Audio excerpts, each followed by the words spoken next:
Hello everyone. I'm just going to talk a little bit about chapter 9 and 10 and I guess some points that caught my attention. One of them was about insurances, which I know this book has discussed a little bit, but not in too much detail, just like the chapter 9. What caught my interest was that we already know that insurance is already high as it is, or sometimes difficult to get,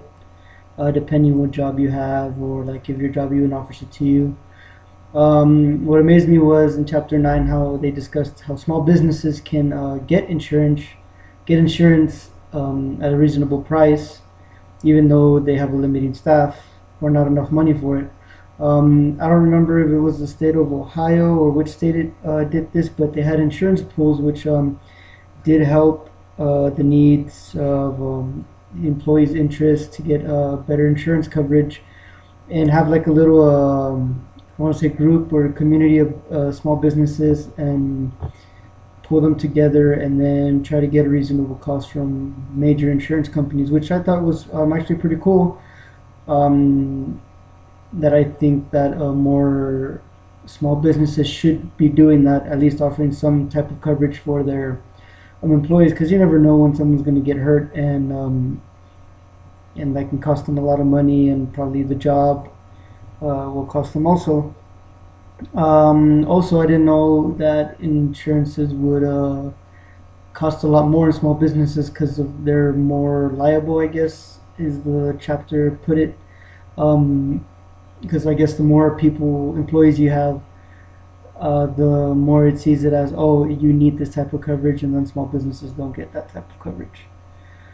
It also just says about equipment, getting regular checks, not regular, but like weekly checks of like employees' health, just making sure they're okay, and that way, insurance coverages or costs don't go up due to the lack of health-related issues that the employee has, which I would say is okay, um, or maybe not okay. It'll be good, just to make sure everyone's healthy and that's not eating up the cost of the insurance that they want to acquire. Wrapping up chapter 9, chapter 10 was a little interesting, talking about how professions in WHP programs is a good thing and how it's expanding and increasing throughout the nation, and how colleges nowadays are offering these types of programs and showing us that these programs are needed, like a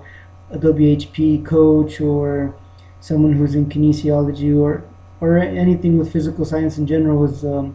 how they say it's a good career, which I think is correct, because there is a lot of need for people with physical science or sports medicine or anything like that that help people with their physical disabilities, like any injuries, or get them back in the workplace again without harming themselves.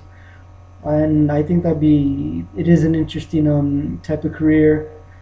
Um, since I'm doing bio, I guess it can fall under that category. I mean, I wouldn't mind switching, like if the whole me going into med school doesn't work out for optometry, I wouldn't mind doing that type of profession, because I do like helping people. But that's all I want to cover, and thank you guys for listening.